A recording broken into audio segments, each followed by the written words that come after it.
Okay. Part 5. Math, Theology, and Controlling Mana. Classes were due to begin tomorrow, starting with an orientation for the new students, during which the various subjects and institutions throughout the academy will be explained. With this in mind, Cornelia spent dinner telling me what my average day will be like going forward.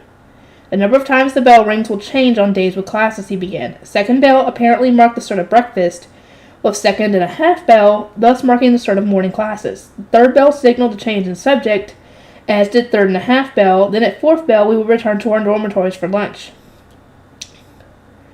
Afternoon classes would begin at fourth and a half bell, continuing until dinner at sixth bell. Seventh bell was curfew, meaning this was when the doors to the dormitories would be closed. So my free time will be from fourth to fourth and a half bell, I said. I believe I shall spend my lunches in the library. That is not free time, Lady Rosemine. You are expected to spend it preparing for your afternoon classes. Furthermore, you have not even been registered at the library yet, Cornelia said, a broad smile sprang across his face. I fought back with an even broader smile. Spending my lunch reading in the library had been an iron rule of mine ever since my Arano days. There's a library here, so no way am I going to let my opportunity for lunchtime reading slip through my fingers. I am, of course, referring to after I am registered, I replied. I'll prepare for the entire day in the morning before leaving for my classes. That way there will be plenty of time to... No, there will not. I won't lose here. I'll fight Cornelius to the bitter end for my reading time, even if that means prying up from his cold, dead hands. You must allow me to visit the library, I exclaimed. I will return as soon as the bell rings for afternoon classes. This is unnegotiable, Lady Rosemine. Do you think we can entrust you to hear the bell and actually stop reading? Cornelius asked. His words hurt, though there was some truth to them. Some truth? I say there's a lot of truth behind that. Back in my Arano days, the librarian had gotten used to forcibly kicking me out whenever the bell rang. But the books need me, and I need the books. At the very least, allow me to very, very thoroughly look over them. I will even go without lunch if that's what I take. No, you're not going without lunch. No. No, that is incredibly unhealthy. Plus, if you go without lunch, then your retainers will be forced to do the same. No way. My precious library. I had come to the Royal Academy with the understanding that I would get to... Sorry.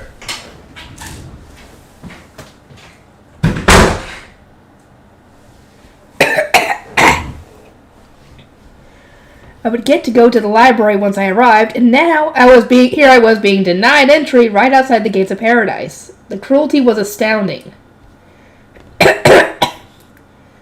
As I glared at Cornelius with tearful eyes, I heard Wolfried sigh from where he was sitting beside me. Rosemine, leave it at that. You look young enough already, so throwing a tantrum like this will make people think you're an actual toddler. What? I look like a toddler throwing a tantrum? Shocked by the accusation, I hurriedly looked around. Wolfried was right. Cornelius, a 14-year-old, was repeatedly rejecting my pleas, while I, a girl with the appearance of a 7-year-old child, at best, stubbornly refused to accept his answer. From an outside perspective, I was clearly throwing a tantrum. You have to be more careful than anyone about how you act, Wolfried warned me. Your appearance can create openings for those from other duchies to exploit. You're right. I'll give up on going at lunch and just visit the library after class, I said with a weak nod, hanging my head sadly. Wolfried had grown so much while I was asleep that I really had turned into his little sister. It was incredible how much children could change over just 2 years. Excellent work stopping milady there, my boy, Riarda praised Wolfried with a smile, then knelt down beside me. And milady, Ferdinand has instructed me to not let you into the library until you have passed all your exams. He said it should be your highest priority to pass them quickly so that you can return in time for the dedication ritual. What? That's so unfair, cruel even. At least let me spend my free time here how I please. As far as I was concerned, forbidding me from entering the library at all was just going way too far. You may use your free time here as you wish, milady, but we cannot allow you to access the library so readily when we know you will only cause trouble for everyone while you are there. In the temple bookroom, you prioritized reading over eating until you eventually collapsed, terrifying all those around you. At Lord Karstad's estate, you rushed to the bookroom with such fervor that you collapsed on the way there and traumatized poor Cornelius. And then when you first entered the castle bookroom, you became so focused on reading that Oswald could not get your attention, and I had to be called to drag you out. The library ban is there for a reason. Exactly. I still remember how shocked I was when you collapsed. Lord Ferdinand's decision here isn't cruel, it's a necessity. I couldn't even argue back. They were indeed all things that had happened. Curse you, Ferdinand. How far will you go to interfere with my plan to hole up in the library? It seems that you might be my greatest foe after all. When it comes to getting between you and books, yeah. But other than that, he's been helpful to you. In return, he has given you permission to spend entire days in the library once you pass all your classes, Riarda said.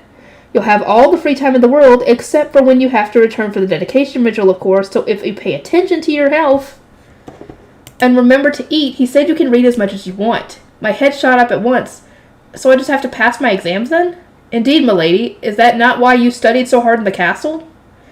I nodded. My cramming with Ferdinand had been intense, but it was predicated on the fact that it would allow me to finish my exams before the dedication ritual. Assuming I really was already at a passing level, then I would surely still have plenty of time to go to the library. Very well, I will dedicate my all to my classes so I can visit the library as soon as possible, I declared, my fist clenched in determination, but Wilfrid merely shook his head. Hold it, Rosemine. Don't forget you need to make sure all the first years pass, too. Is it absolutely necessary that they all pass, I asked. You were the one who set up the Better Grades Committee. Oh my god. I was the only one who had undergone Ferdinand's brutal study regimen, and there was no guarantee I could bring everyone else up to the required level before the dedication ritual. Yeah, we can't have you locking yourself away in the library and abandoning the Better Grades Committee. Remember, you're an Archduke candidate, he said, making it clear that I couldn't escape my duties of raising everyone's grades and ensuring the victory of the first-year team. I see. Very well, I shall put my all into that as well, I declared, cackling to myself as I thought over tomorrow's plans. I then turned to address all the first years in the dining hall. Tomorrow, we have the introductions, math, and theology, correct? I'm told that over the past 2 years, everyone with prior experience from the playroom has passed math and theology on the first day. In other words, we should all be able to do the same. I will not allow anyone to shamefully fail the exams. Yes, ma'am. I nodded in satisfaction at the first year's prompt response. Each one flinched and straightened their back the moment I made eye contact with them. In the afternoon, we have a practical lesson regarding the control of mana. Once that is over, return to the dormitory at once and study so that you might pass the history, geography, and magecraft exams we are going to be held the next day. You will be working on the weak points you identified yesterday, and I will assist you all with your studies. Our goal is for everyone to pass all their classes at once. Everyone all at once? Rosemont, are you insane? Wilfrid exclaimed, abruptly rising to his feet. But what else did he expect? I wasn't allowed into the library until everyone had passed, so I was obviously going to make sure it happened as soon as possible. I said I will be dedicating my all to this, Wilfrid, and I meant it. If I am expected to sacrifice my library time for the sake of everyone else, then I expect everyone else to sacrifice their peace of mind for my sake in turn. They will work as hard as I am working to contain myself. It was so quiet that only the nervous swells of the first years could be heard, and in the midst of that, Hartman smiled to himself, and so begins another chapter of the legend of the Saint of Ehrenfest. After dinner, I made the first year study history and geography until 7th bell. Some of the kids ended up exhausted in no time at all, which is honestly pretty pathetic since classes hadn't even started yet. Come 7th bell, I was bathed and then put to bed. I made sure to wake up earlier than usual at 1st bell so that I could start organizing cheat sheets to help the 5 children, a mixture of men nobles and lay nobles who weren't quite good enough to pass yet. Lady Rosemond, what in the world are you doing up so early? Riarda barked upon entering my room. She had come in to clean before waking me up, only to find that I was sitting at my desk in my bedclothes. We don't have much time before the exams. You are pushing yourself much too hard, milady. This isn't going to be good for your body. I'm not pushing myself at all. Compared to when I had to prepare for Charlotte's baptism ceremony, this is practically nothing for me to do. It will be easy for me to pass my own, but whipping the others into shape is really hard, I replied, all the while wondering how much I will be able to pack into their heads today. Once it was time for breakfast, I headed to the dining hall with the cheat sheets in hand, which I then distributed to the 5 children who needed them. Use these to study. I've written down everything that you haven't memorized yet. They accepted the papers, albeit with sickly expressions. Wilfrid furrowed his brow. Rosemine, do you really have to push them this hard? Also, you can get to the library sooner. Yes, I mean, didn't you forbid me from going there specifically so I could push them and make everyone pass as soon as possible? Need I repeat that I said I was putting my all into it? After breakfast, we immediately started preparing for our classes and studied in the common room. Feline, you misspelled the king's name, I said. Roderick, you have mixed up the names of these two duchies. My apologies, I will fix them at once. I put the 5 children through a brutal training regimen, and soon enough it was time for class. I crossed my arms and frowned slightly as I looked over their progress. Things weren't going quite as I expected. Well, it's time. You should have no problem with today's exams, at least. I trust that you will all pass without issue, I said, causing the 5 who had been struggling to lean back in their chairs in relief. Well, lady, aren't your expectations here just a tad too harsh? Riarda asked, making her concern clear. This is absolutely too harsh, I said. This is absolutely too harsh, I said with a nod, just like it was too harsh to deny me my time in the library until all the first years passed their exams. But I will stay strong nonetheless. I will swallow the pain in my heart, complete my duty as an Archduke candidate, and then speed it to the library as soon as humanly possible. I will do anything to peacefully read my books, I declared, balling my fist with conviction. I can already hear Wilfred apologizing to everyone nearby. He's going to be your mediator in all this. I headed to the auditorium, accompanied by my retainers, and with Riarda carrying my study tools. Once I was inside, my guards would be charged, changing places with the sovereignty soldiers on watch by the doors. You must not leave the auditorium before we come to get you, Riarda warned, before leaving with my other attendants. The first years and I went to the auditorium, then sat next to each other in chairs with the numbers 13 on them. The introduction will now begin. Listen well, as it will come in very useful for life in the Royal Academy, began the professor, standing at the podium. He was going to be explaining more about our upcoming classes, though as there was exams on the first day of any subject, only those who didn't pass would actually be attending them. Many first-year students passed their written exams on the first day, but practical classes take much longer, he explained. Shared classes were held in the auditorium for all years, but practical lessons depended on one's mana capacity, so they were divided by status. These classes took place in the rooms that yesterday's fellowship gatherings had been held in, though they would be moved to classrooms once the class became small enough.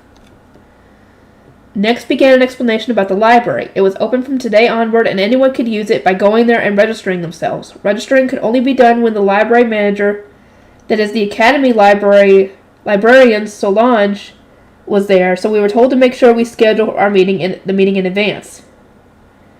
This, alongside having to wait for a reply, and then the day of the meeting itself, made registering very much seemed like a much longer process than I had expected. I need to schedule that meeting as soon as I get back into the dormitory for lunch. Registering at the library also required a fee that many lay nobles wouldn't be able to afford by themselves, so we Archduke candidates and other archnobles were asked to give them work so that they could save up for it. Right, I'll have the lay nobles transcribe books that we haven't already got in the castle bookroom. We were also told that mingling between duchies was encouraged and that we should therefore actively involve ourselves with interduchy socializing. Since students could not enter the dormitories of other duchies, there were numbered rooms based on rank intended to be used for tea parties. I didn't care about that, though, since I didn't care about tea parties. I would have preferred that the professors go back to talking about the library. The explanation continued for quite some time until third bell eventually rang. It was time for our math exam, and we had a short break before the new professor arrived. Now, one student from each duchy come forward to fetch the exam papers. Roderick, the apprentice scholar, went up for Ehrenfest. The exams themselves seemed to be on parchment, which was actually quite refreshing given how much I've been using plant paper recently. Prepare your writing utensils, the professor said. You will be expected to write down the questions as I state them. I will repeat each question 3 times, and you may think of your answers after writing them all down. We were all using magic pens as our writing utensils, that is, those weird pens that required you to pour your mana into them. I had been told that I didn't need to use one when writing down notes in class, but using one was necessary for academy exams. The professors would apparently dip the parchments into mana-dissolving liquid afterward, which would erase the writing and allow the parchment to be reused. That was certainly something I wanted to learn about. The exam will now begin, Professor announced. We set our papers in front of us and readied our pens. The exam itself was hilariously simple, covering addition and subtraction involving 2-digit numbers at most. I could solve every problem before the teacher even finished repeating the question, and a quick look around the auditorium revealed that all the students from Ehrenfest were working through the exam with easy smiles. It seemed that we were all going to pass. What do we do when we're done? I asked. Once all students of a duchy have handed in their papers, you may begin studying for your next exam, the professor explained. However, we request that you do so quietly. With that, I signaled for the papers to be passed down. Once I had all 8 from Ehrenfest, I handed them to the professor, who had then quietly instructed everyone to begin studying. We would naturally be preparing for tomorrow's history and geography tests. All passing grades for Ehrenfest, the professor announced, his voice echoing throughout the auditorium. It seemed he had already finished grading the papers. A few let out quiet cheers while others sighed in relief, then everyone quickly shifted their attention back to the topics that were actually worrying them. While everyone was desperately working their hardest, I started to think about the upcoming exams. All of the Ehrenfest students had passed the test with excellent grades, but first-year classes weren't hard at all, and there were plenty of students from other duchies who passed relatively quickly. Our next exam was theology. Once again, we students from Ehrenfest finished first, with all of us getting passing grades. It wasn't particularly rare for every student of a duchy to pass, but the fact we had finished both exams before anyone else earned us a bit of attention. At least that was what Wolfried said when we returned to the dormitory for lunch at fourth bell.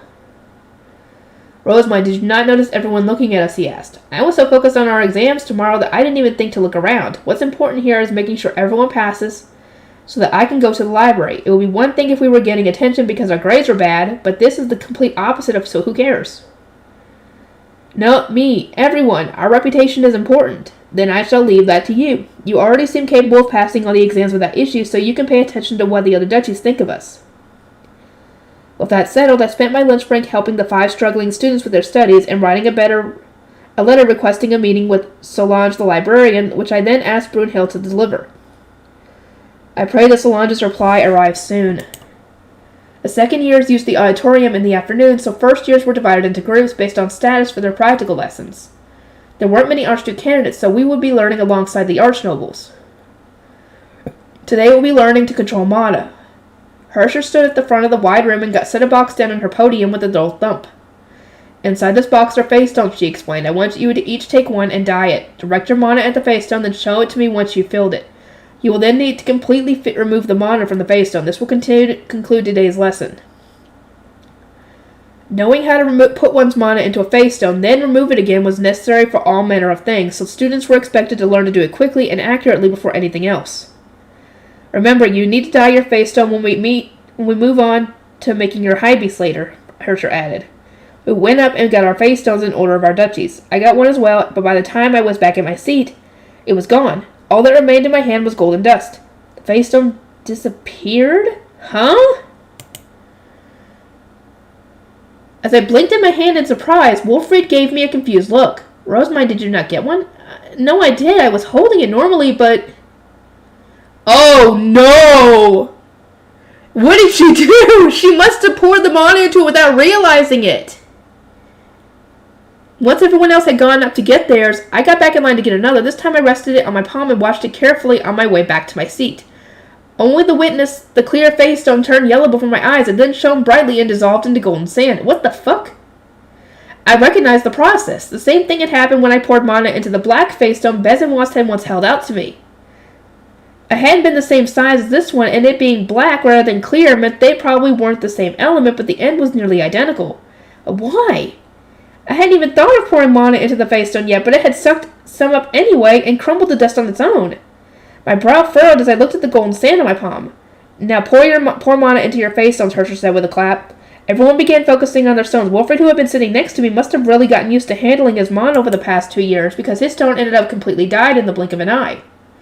All right, done, he said. Rosemine, where's your face stone? I messed up, I murmured, sadly looking at the sand. Wow, that's rare for you. Maybe go get another one? I suppose I'll have to, I replied, but it was hard to imagine the same thing wouldn't just happen again.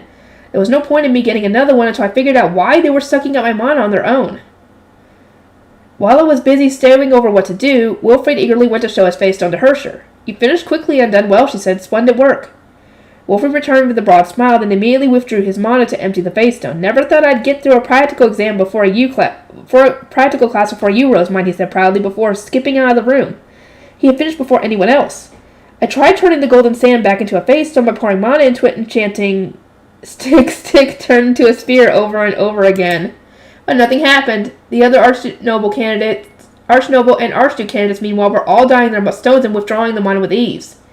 Thanks to their excess of mana, they were able to finish their practical lessons in no time at all. When there were only a handful of students left, people started sneering about how long I was taking despite being an Archduke candidate. The next thing I knew, I was the only one remaining. Lady Rosemine, surely it is not that hard to fill a face stone with mana. If you cannot even... Hersher began sounding exasperated, only to trail off upon seeing the sand on my desk. Ah, I see. What's going on? They filled up and broke apart on their own. I didn't even try to pour any mana into them. I don't know what to do. Ferdinand did inform me you would have enhancement tools on you at all times. They are responsible for this. You are constantly enveloped in a shell of powerful mana, which instantly fills up small face stones such as these, but just by touch. Remove the tool on your left arm, Hersher said, setting another face stone down in front of me while gathering up the golden sand with a bright smile. Sorry, Professor Hersher, I didn't mean to break your face stones. There's no need to apologize. This mana-saturated gold dust is quite a valuable resource. Valuable, I wonder what happened to the sand from Besenwant's face stone then. Did Ferdinand, being the mad scientist he is, gather it all up in secret? He probably did. Considering it had your mana in it, of course he did. As I pondered such deep mysteries, I removed the magic tool as instructed. My left arm dropped down to my side in an instant, now too heavy for me to move on my own. I had to move it with my tool-assisted right arm. First, do nothing more than touch the face stone. Confirm that you are now capable of doing that before you start pouring any mana in, though make sure not to accidentally touch it with your still enhanced right hand. I moved my barely mobile left hand to touch the face stone surface, resting my fingers on it without pouring in any mana. Seconds passed, though its color didn't change. Everything seems to be fine, Hersher said. Now try pouring mana into it.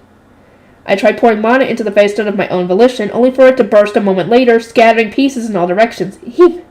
You're adding too much mana, and you're doing it much too quickly. Add less and do it more delicately, Hersher advised while placing another face stone in front of me. With my heart still pounding over the unexpected explosion, I touched the face stone again with trembling fingers. Just a little. Pour just a little mana. I once again tried pouring in some mana. It was just a teensy amount as far as I was concerned, but the face stone still exploded with a loud pop.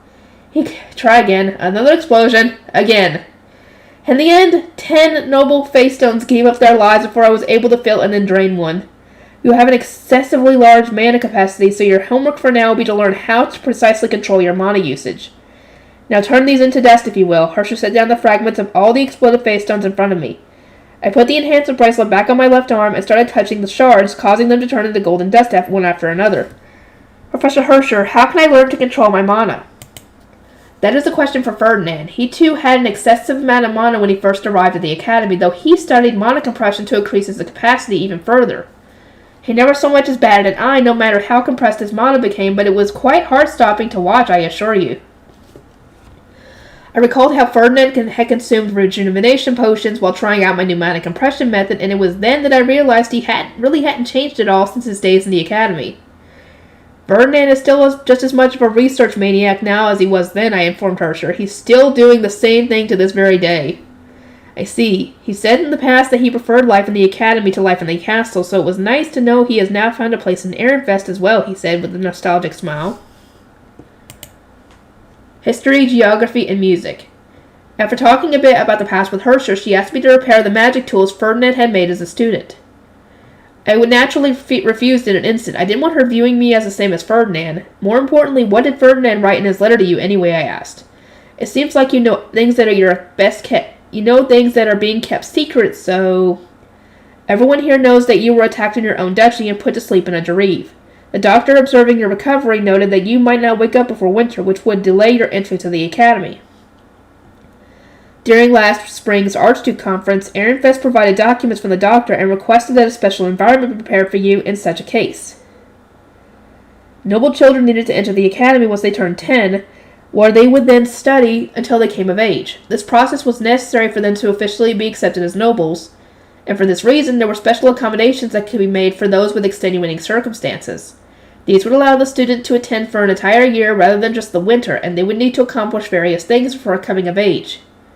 To that end, a professor had to be stationed in the academy, and the Archduke needed to petition to do it for it ahead of time.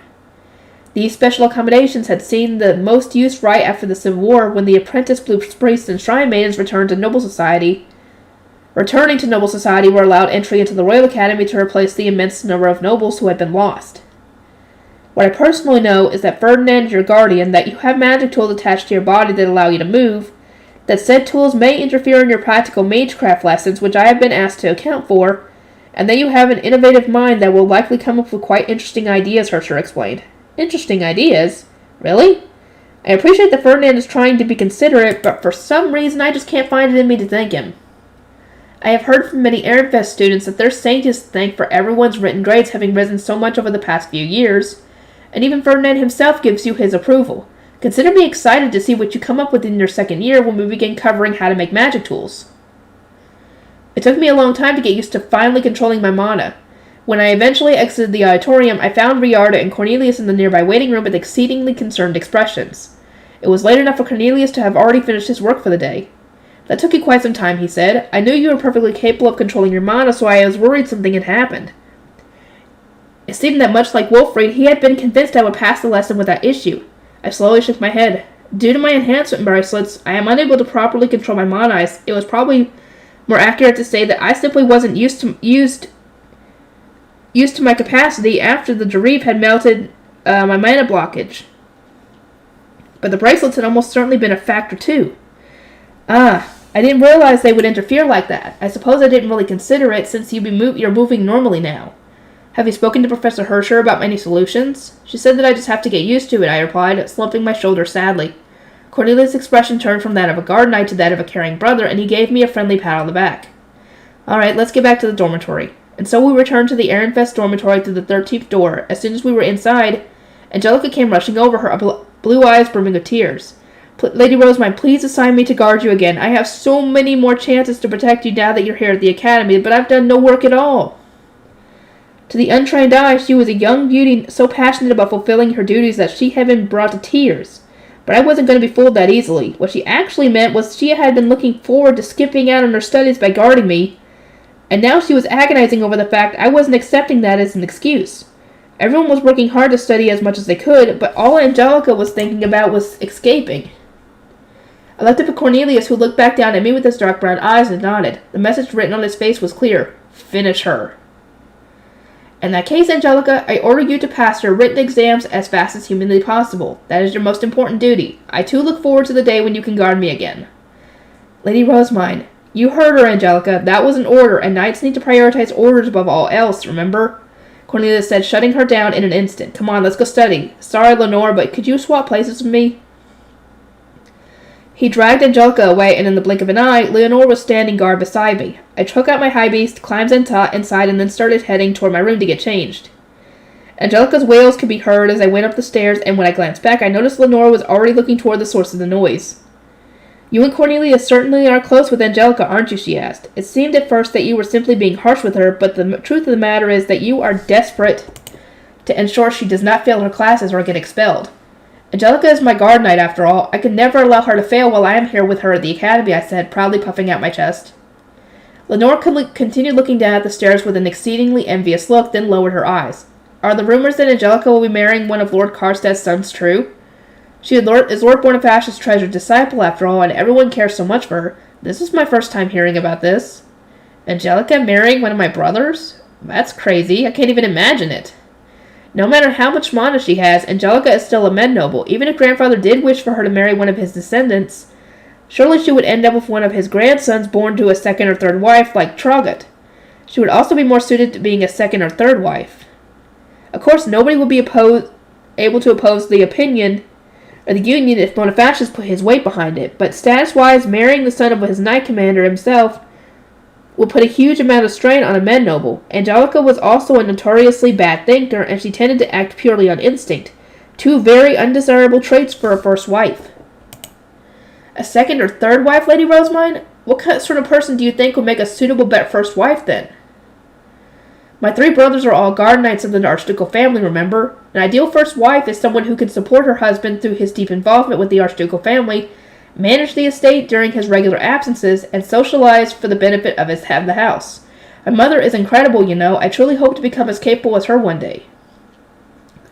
Elvira had not only been willing to hear out her husband when he had arrived with some random girl who he claimed was his daughter, but also baptized said girl as her own child, taught her to be a proper archnoble, and treated her as the Archduke's adopted daughter when necessary. Not everybody could accomplish such feats. She secures that which benefits her, pays back into society as an archnoble should, receives praise from all around her, and is unrelenting when it comes to hobbies, I continued. She is my ideal role model, and I say that from the bottom of my heart. In that case, I too will consider Lady Elvira a role model, Leonore replied with a smile. I couldn't think of anything better. As two fellow noblewomen, we could work together in hopes of one day reaching Elvira's level. I got changed and headed to the common room, where I found everyone throwing themselves into their studies. The first years were the only ones who looked like they were fighting a desperate battle to the death. But their enthusiasm seemed to have infected the other years as well. It really was the ideal situation. Wilfred, who had been watching everyone study, looked up. Sure took you a long time to finish your practical lessons today, Rosamine. Indeed, the magic tools were interfering with my mana control and proved to be quite troublesome. But in any case, how is everyone progressing, I asked, walking around the room to check up on the students.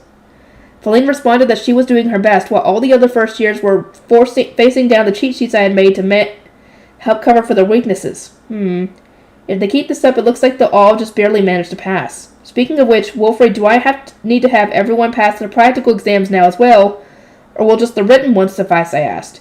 Everyone looked at Wilfred, who recoiled in fear before hurriedly shaking his head. Just the written ones. That's all you said we'll be focusing on this year, remember? And with the gap between our mana capacities, there's no way we can teach them practical lessons ourselves. Passing the written lessons is more than enough, he repeated as clearly as possible. The first years let out a joint sigh of relief. In all honesty, I understood the feeling. Not having to focus on the practical exams right now meant I was closer than expected to accessing the library. If everyone is on track to pass their written exams, then I should be able to go to the library in just a matter of days. Let us all work together and do our best to ensure everything continues smoothly.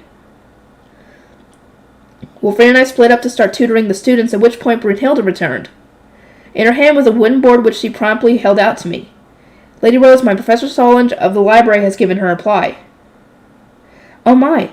I swiftly took the board and started to read it, were overjoyed at having received a response so soon. On it, Solange informed me that she preferred to register all the students of a duchy at once, and for this reason she wanted me to bring all of our new students to the library during lunch 4 days from now. She also told me what the registration fee would be and mentioned that there was an additional deposit for those taking out books. With so many expenses, I doubted many students would actually be able to use the library.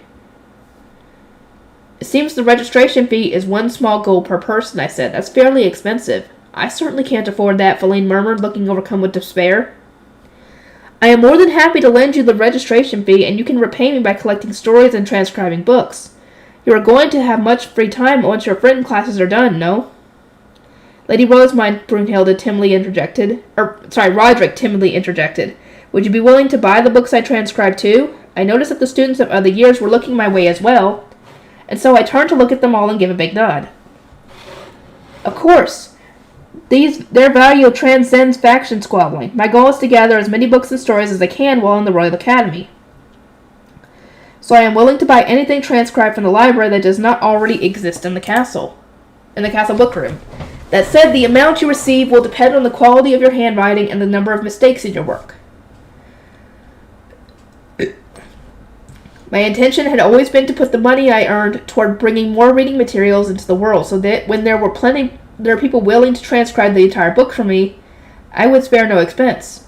I'll provide ink and paper for the purpose of transcription, but as both are expensive, I intend to record exactly how much is provided to each individual and how much is used in the transcribed books they return to me. By doing this, I can ensure that the materials are not being stolen or sold.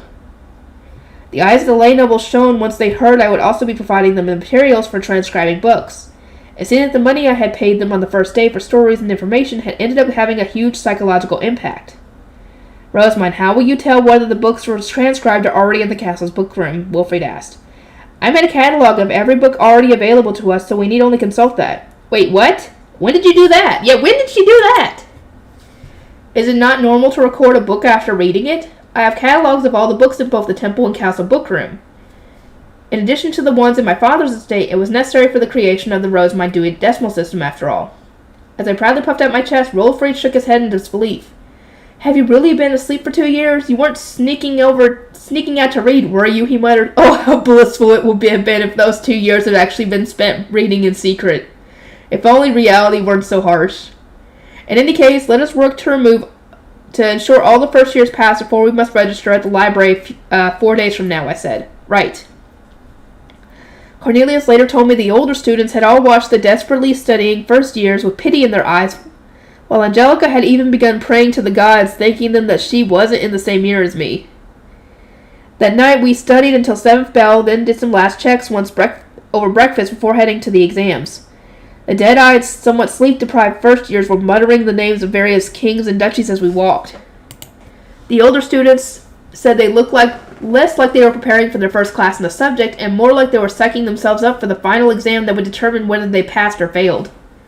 This was only made even more apparent when we started seeing the students from other duchies, most of whom were simply excited about starting their first year of school. Today begins the true final battle, I declared. Everyone, you have put all into your studies. I am sure we can succeed. If they passed their history and geography exams, all that remained was an easy magecraft exam covering face stone elements and their respective colors. I couldn't see that being a problem in the slightest. Right, we'll do our best. The history exams were set in front of us, and with our magic pens in hand, the battle for our fates began. I was going to be handing the papers in once we were all done, but Feline and Roderick were taking quite a bit longer to finish. It seemed that there was a particular question they were struggling with. I'll go with this one, Feline stammered nervously. The exam was almost over by the time she finally settled on an answer, but there were still plenty more lay nobles from other duchies agonizing over their tests, so she wasn't much of an outlier. Feline of the 13th, please come forward, the professor called, his voice amplifying magic tool. Feline did as she was instructed, completely pale in the face about having been singled out. I couldn't hear her conversation with the professor, but I did see her shake her head a few times. What happened? I asked, looking at Wilfred. Dunno. The both of us watched on with worry until Feline eventually returned. She was resting a hand on her chest and looking noticeably relieved. Feline, what did the professor say? It is embarrassing to admit, but I was a single point away from failing the exam, she explained. The professor suggested that I retake it after attending lessons. I told him that I appreciate his concern, but I wished to be passed anyway, since I needed to have passed in time for the library registration 3 days from now. It seemed that the professor had noticed how desperate Feline looked and determined that there were some extenuating circumstances at work. He had allowed her to pass, but told her that she was free to attend classes anyway. I truly am glad to have passed, Feline said, and that was when the professor's voice echoed through the auditorium again. All passing grades for Ehrenfest. A stir ran to the other students. Our results in the math and theology exams hadn't been surprising since everyone in Ehrenfest had been passing those for years. Plus, the other duchies had pretty high passing rates as well. History and geography, however, were subjects that men nobles and lay nobles infamously struggled with, such that many failed each year. It wouldn't have been an exaggeration to say that the classes existed almost entirely for the sake of teaching these students. But even all the Ehrenfest lay nobles had passed their history exams on day one. It was no wonder that we were the center of attention. We sure are standing out, Wilfred muttered. That was not my intention, but the library demands sacrifice, I replied. We must accept these stairs with pride. Next is geography. Everything has gone well so far, and we need to only keep up the good work. Roderick anxiously chewed on his lip as he read over his notes, having practically struggled at geography. Can't believe how obsessed you are with this library, Wilfred said. I mean, what else could be more important right now? I had never gone to the Royal Academy's library before, and it was said to have more reading material than any other library in the country, bar one. There was nothing more important to me at the moment than going through every single book it had to offer. So this is what Uncle meant when he said the library would serve as both medicine and a deadly poison. What nonsense has Ferdinand filled your head with this time?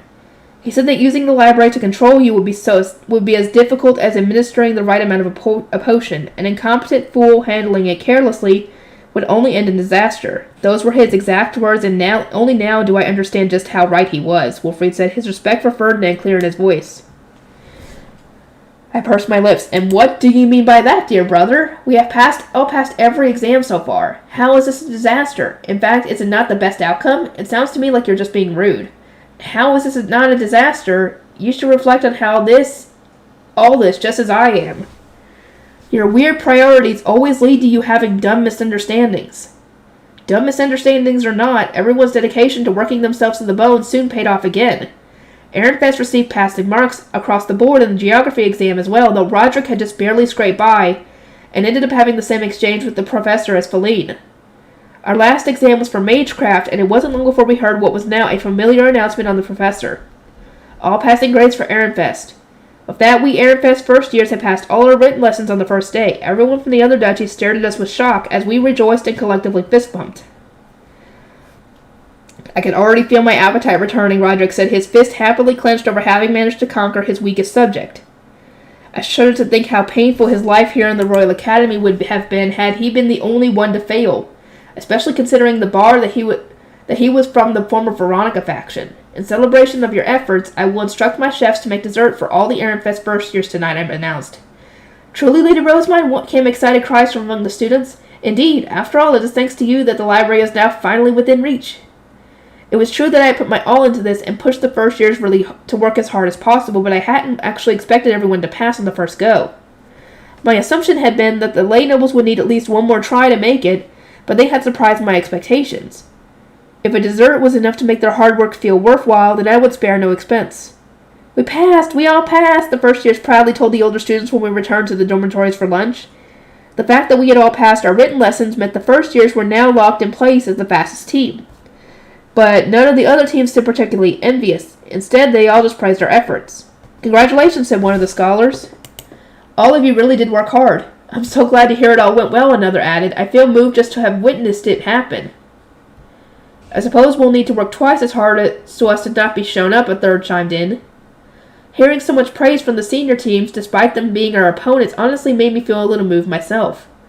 After lunch was our first practical music lesson. Nobody was particularly worried, in part because harpsichord lessons were a standard part of the winter playroom. And mostly because everyone was still so happy about having passed their written lessons. The first years all wore beaming smiles as they ate their lunch. "You mustn't let your guard down too much, Feline. There are still practical lessons for us to conquer." "Lists, Lady Rosemine." "Music, Hartmut mused. "Lady Rosemine, you've already shocked all the other duchies by having every first year pass their written lessons. You should land the final blow by giving a blessing alongside your harpsichord performance in music class. Everyone will instantly recognize you as a saint," he said, his orange eyes sparkling with excitement. "I refuse. There is an enormous difference between us improving Ehrenfest's reputation and me causing disturbances entirely on my own.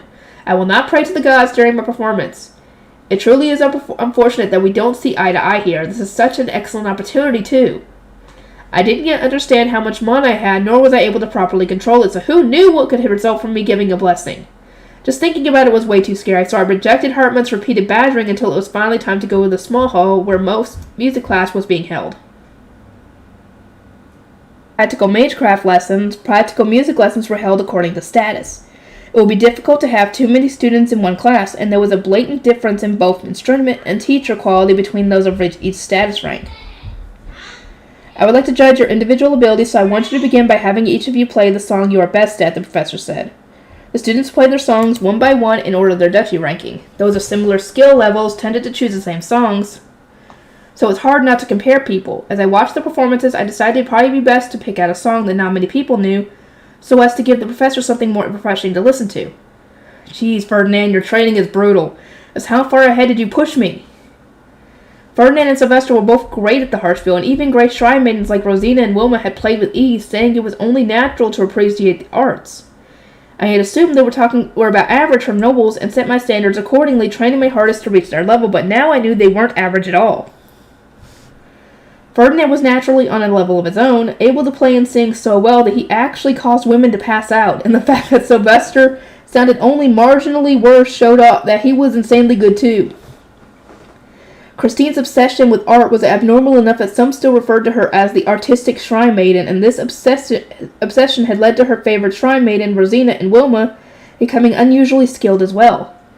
I should have noticed that Sylvester and Rosina were abnormally good the second they showed they could play on equal terms with Ferdinand, of all people. How did I not realize this sooner? How? My unexpected 2-year coma meant that my going above and beyond had ultimately paid off, and I truly did appreciate that. However, the realization that I could have had more reading time instead was more painful than I could bear. I could have slacked off so much. As I despaired over how much more skilled my musical role models had been than anyone else, it came time for Ehrenfest to play, starting with our arch nobles. "I'll go first, you go last," Wilfred said tersely as he stood. I nodded, having no reason to argue, and watched as he went up to play. Once he started, I took out my harpsichord and sat in the nearby seat for the next performance. "Hey, isn't that the girl who can't control her mana?" came a whisper from the Ehrenfest corner.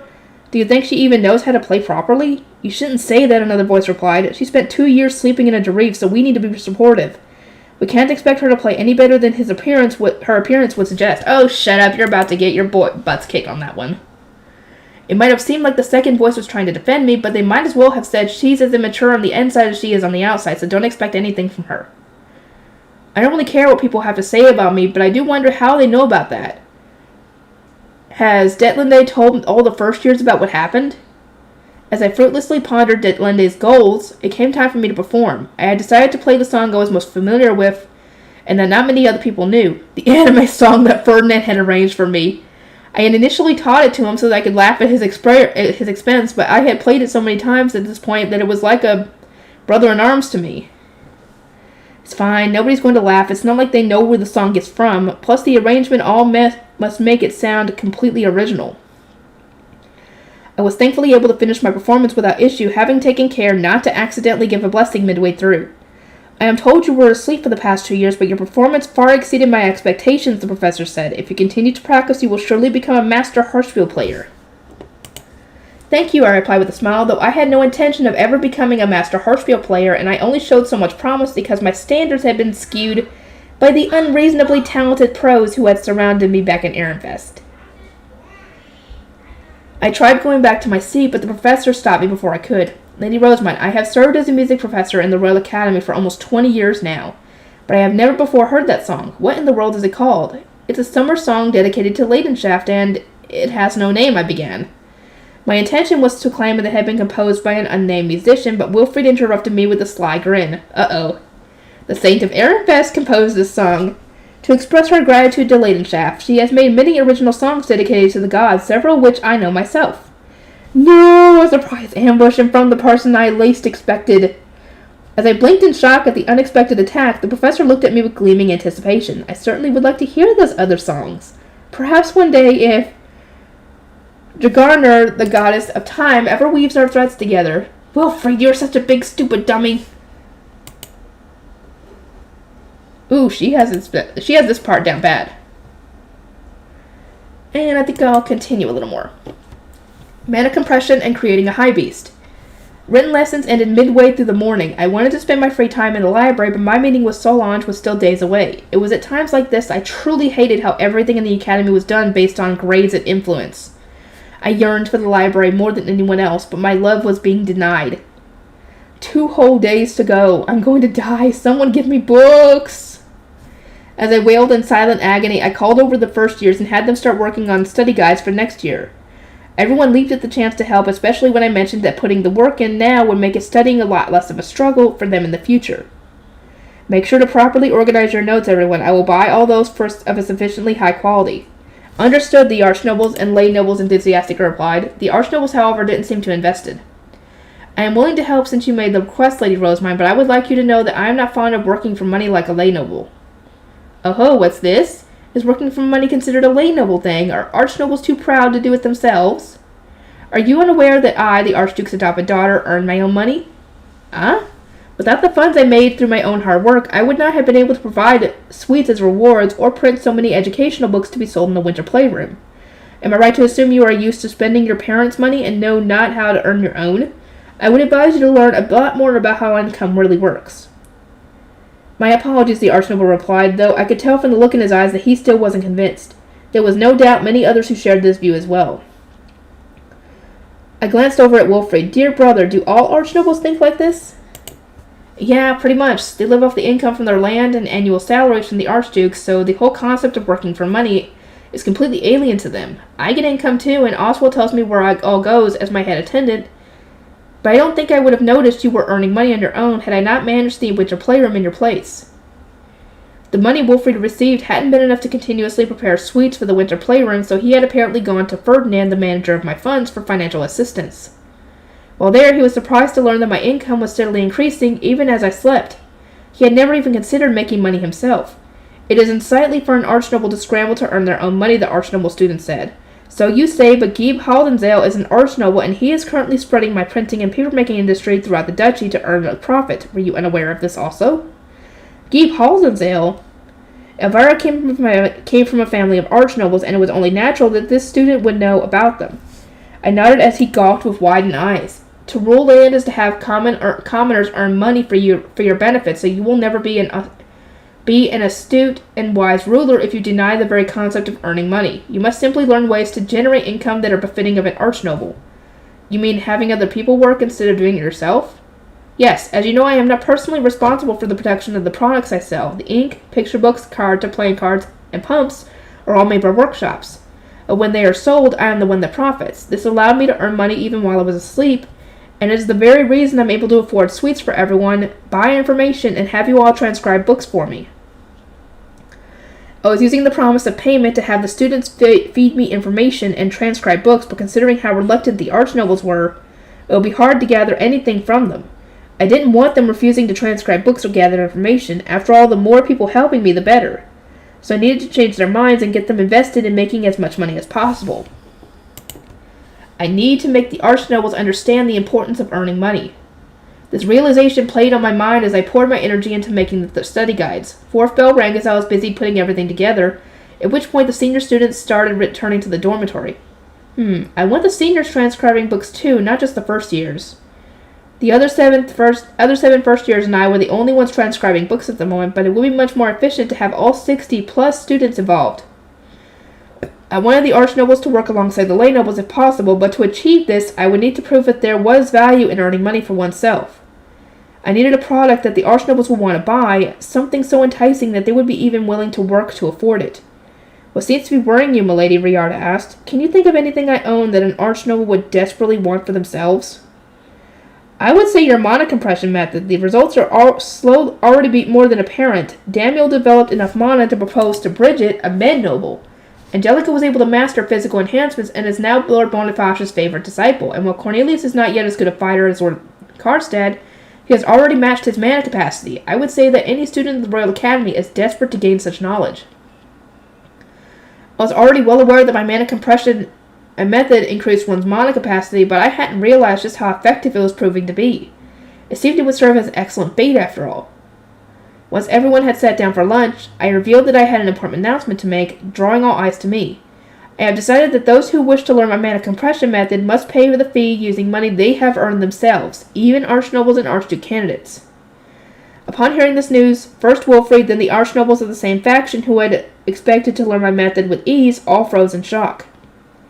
There are many ways to earn money here in the Royal Academy, I continued, whether that be gathering information, transcribing books, or selling face stones and other materials. My plan is to charge archnobles 2 large golds, men nobles 8 small gold, and lay nobles 2 small golds to learn my compression method.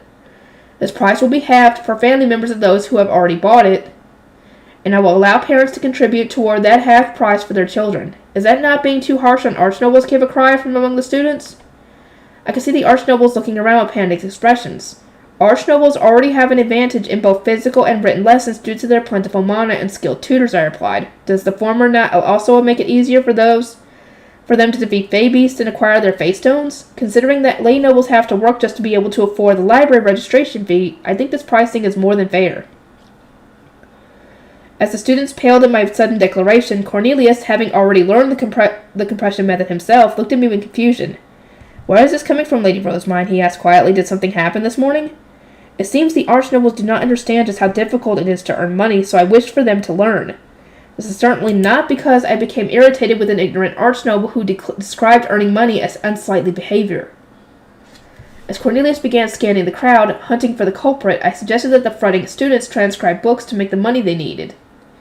Is it not wise and very archnoble-like to earn money through writing books? I asked. Seeing that I had no intention of changing my mind, Hartmut shrugged. Even the archnobles will be spurred into action with you dangling the mana compression method in front of them. This allows you to spike the fool who misspoke, alter how archnobles perceive money, and secure new books all at the same time. Truly an outstanding move, Lady Rosemine. You can obtain all you want without so much as lifting a finger. My plot here would provide me with many more books, and for much cheaper than usual, since I would cut costs by using plant paper and its corresponding ink instead of parchment, all while using my mana compression method as bait to get students to transcribe material en masse. Hartmut gave an amused grin. I suppose I shall show my loyalty here by gathering up information and transcribing books for you as well, Lady Rosemine. Are you not morally opposed to working for money? I view this less as working for money and more as receiving the proper compensation for what I normally do anyway.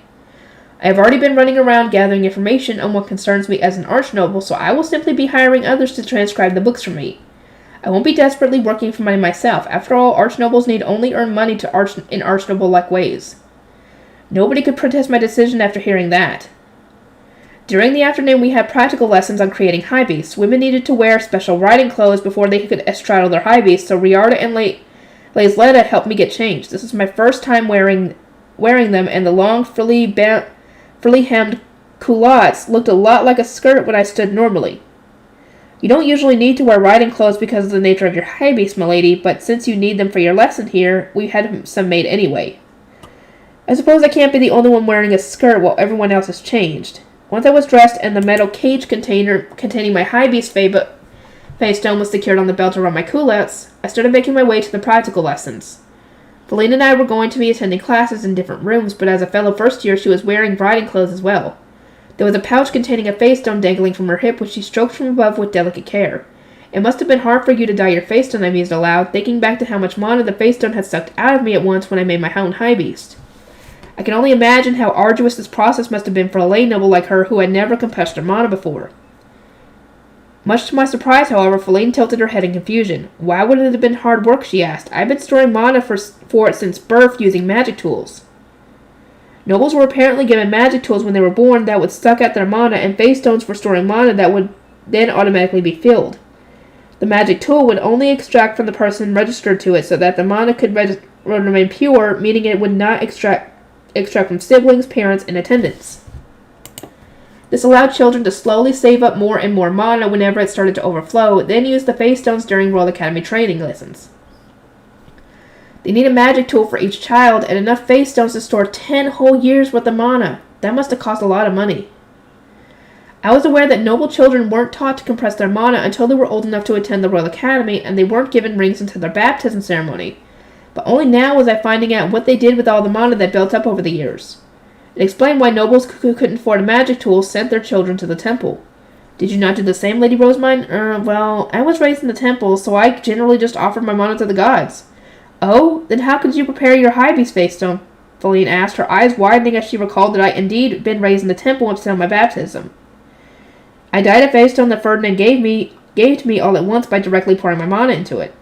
Ah, you were capable of such a feat because of your mana capacity, so tremendous that it earned you a place in the Archducal family. I could not do the same. Right. There are so many basic things about noble life that I'm still clueless about, huh? I should probably keep my mouth shut as much as possible. Yeah, probably a good idea. I parted ways with Feline and the other lower status nobles, then arrived at the small hall where my lesson was going to be held. Riarda warned me to wait until someone came to get us, as per usual, then allowed Wolfried, me, and the single Ehrenfest archnoble in our class to enter. Inside the hall, everyone took out their dyed face stones and proudly showed them off, Wolfried included. Your face stone's light yellow, Rosemine, but mine's light green. Wow, so it is.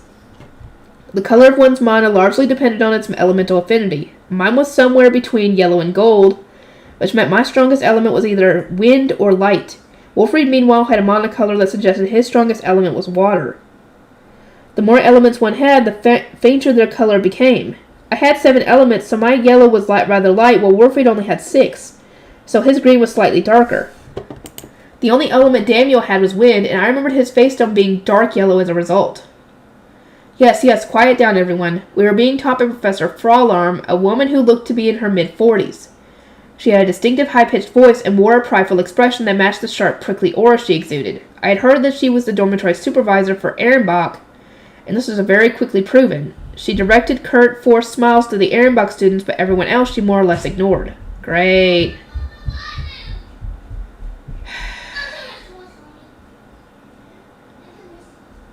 Today you will practice pouring mana into and changing the shape of your face stones. Please begin by increasing their size, she instructed.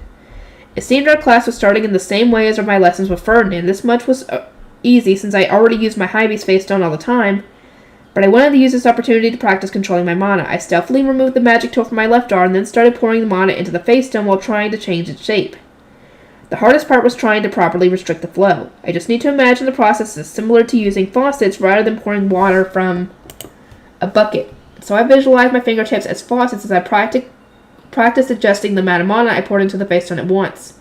I was used to offering up my mana, but I wasn't used to withdrawing it again, so I also used this opportunity to practice that. In the end, while everyone else was busy changing the size of their face stones, I put my all into controlling my mana as a whole. Those who are confident in their ability to control the size of their face stones should now move into shaping it as a high beast. Fraulam said. Many choose the animal used in their family crest, while many others go with horses as they are comfortable to ride. Several students immediately began working to shape their face stones. Wolfried had gotten quite used to controlling his mana over the past 2 years, so he always blasted through the mana-related practical lessons. I'm gonna make my high beast a lion since I'm the Archduke's son, though I do kind of want a soft high beast like yours, Rosamine. Wilfrid furrowed his brow as though in thought for a moment, then started pouring mana into his face stone. It took him an extraordinarily long time, but it eventually ended up in the shape of a lion. That looks a lot like Ferdinand's high beast, I observed. It need to have 3 heads for me to copy Father's. It was easiest for me to just base it on the one Uncle has. Now that you mention it, I did see Sylvester's 3-headed lion once. It certainly is quite a strange high beast, is it not? Were Father here, I'm sure he'd yell that you're the last person he'd want to hear that from. Yeah, it's true. Wilfrid was right that my panda bust was perhaps a teensy bit strange when compared to regular high beasts, but Leslie was cute, convenient, and better than any other style in my opinion. 13s, be silent and focus on forming your high beast, Professor Frolon shrieked in her sharp, high-pitched voice. I obeyed and went back to looking at my face stone, now deep in thought. Would it really be acceptable for me to pop out my high beast here, considering how weird everyone thought it was? Frolon must have interpreted my internal debate and laziness because she briskly strode over and sharply jutted out her chin. High beast, now. Okay, fine, but you wanted it! You're gonna get it! I gave a shrug and summoned my one-person panda bus just like I always did. The students from other duchies immediately balked at the sight, then began to laugh. The heck is that? One person sneered. That thing's way too tall for her to climb on top of, and another, how'd she expect to ride it? What a strange high beast. Oh, but it is quite cute. A shame it seems so impractical. They were laughing at Leslie for being weird, but while they were all commenting on its shape, none of them compared him to a grun as Ferdinand and the knights had. Nobody was asking why I had shaped my high beast after a fey beast. Weird, I murmured. Everyone kept calling him a fey beast before. I'm guessing first years just don't know what grunts are called, since they likely won't have to have hunted any before, Wilfrid said. I don't know all that many fey beast names myself. As I mulled over his observation, Frolon alone paled and uttered a grunt under her breath. She was a professor, so it didn't come as much of a surprise that she recognized the fey beast. Lady Rosemine, she shrieked. High beasts are not meant to be played around with. Take this seriously. I couldn't help but grimace. What had I done to deserve this scolding? I wasn't playing around in the slightest. But I am taking this seriously. How is this serious? Frolon snapped, angrily gesturing at Leslie. The moment you made a grunt as your high beast, you forfeited all right to use that excuse. I will not accept a high beast like this. Change it at once. I'm not changing it. I've been using it for years. Her insistence on getting rid of my panda bust annoyed me. Sure, it wasn't a traditional shape, but I had made a high beast as instructed. Leslie was amazing as is, so I had absolutely no intention of changing him. Professor Frolon, please excuse my curtness, but I will not change my high beast. I can say with the utmost confidence that it is far superior to any other. How is a high beast modeled after a fey beast superior to anything? I can ride on it without changing into riding clothes, and multiple people can fit inside it at once, I explained, as I enlarged the one-person panda bus enough to accommodate more passengers. Everyone gawped at how Leslie had so suddenly grown in size, including Wilfrid and the Ehrenfest archnoble. Now that I thought about it, those in the castle and dormitory had often seen me riding my one-person panda bus, but I couldn't remember ever showing them its larger form. I can freely change the size of my high beast, I said, using my excess mana to make Leslie shrink and then grow again. Frolon stared at me in silent shock all the while, then snarled slightly when I puffed out my chest in pride. But this high beast cannot even fly, it has no wings. My dear Leslie can fly with ease, I said, shrinking him back into a one-person size before getting inside. I then flew up above the hall and spun circles around the onlookers as they gasped in disbelief. That is simply not right, Frolon screamed, spit flying from her mouth. She collapsed in shock not even a moment later, which brought our high beast class to an abrupt end. Frolon was carried out by 2 knights, while Hersher was called in to replace her. She narrowed her eyes in displeasure when she arrived, then announced that today's lesson would be continued at a later date. Well, too late, lady. It's too bad for you. That staying is staying. As the students shuffled out of the small hall, Hersher called me over. She reassured the worried-looking Wilfrid that she would just be asking me for the details of what had happened, and once he was gone, she turned to look at me. Now then, I wish to see this unnatural high beast for myself, the one that shocked Frolon unconscious. The potion I was in the middle of brewing was ruined due to my being summoned midway through my stirring it, so you owe me this much at the very least. Sure, I don't mind, I stammered as Hersher gave me a sickly sweet smile. Her expression made her look just like Ferdinand to a T, and it was in that moment I realized she truly was his teacher. We had mana compression lessons the next evening. Many professors were mobilized in preparation as we first years were divided into 2 groups, with half of us learning court etiquette while the other half were taught mana compression. I was in the latter group while Feline was in the former. Around 10 professors were lined up in the mana compression classroom. Among them was Frolon, who had now recovered from yesterday, and Hersher. Your mana capacity grows along with the growth of your body, so your mana-containing vessel naturally changes in size as well. You can stimulate the growth of said vessel by storing as much mana in it as possible, and since you are all still in your growth period, it is important that you start doing this now, Hersher explained. Once she was done, Frolard stepped forward. Mana capacity is more important than anything to a noble, so you must increase it as much as possible before you stop growing. There is only a particular window during which mana compression has a significant impact, so you must take this seriously, she declared shrilly. A third professor raised a magic tool up high for all to see. We will first use these magic tools to measure the density of your mana. Once we have put it on your wrist and gotten a measurement, you will attempt to compress your mana. We will then measure your mana again, and if you have compressed it even the slightest amount, you will have completed the lesson. You will need to find methods that work for you as an individual basis and dedicate yourselves to them. All we can teach you are the starting steps. Oh boy, what's going to happen with this? So in other words, I have to compress my mana even more. No! As I cradled my head in despair, the professors each began explaining the particular way in which they compress their mana. I visualize it as removing the unnecessary components from your mana like removing the water from fruit juice, one said. I picture the misty mana within me gathering at my core, noted another. Mana compression is much like boiling down a potion. Just push, and keep pushing. The professors listed their methods one after another, but they were providing so many contrasting suggestions that they would surely only breed confusion. A quick look at the students around me confirmed that this was indeed the case. The most important thing to remember is to not push yourself too hard under any circumstances, one of the professors warned. It could put your life in danger. That said, you do need to push yourself to some degree if you wish to compress your mana. You have to overpower the mana within you, another added. Wolfried furrowed his brow in bemusement. Aren't those explanations kind of a mess? What exactly am I supposed to be doing here? It sounds like a mess, but nothing they've said so far has been incorrect. The most efficient way to compress your mana is by finding a method that works for you, and your mana won't compress unless you pump yourself up and really forcibly squeeze it, I explained. As the professor said, however, if you push yourself harder than your body can handle, compression can actually kill you. Ferdinand said there were several teachers per student here to reduce the risk even just a little.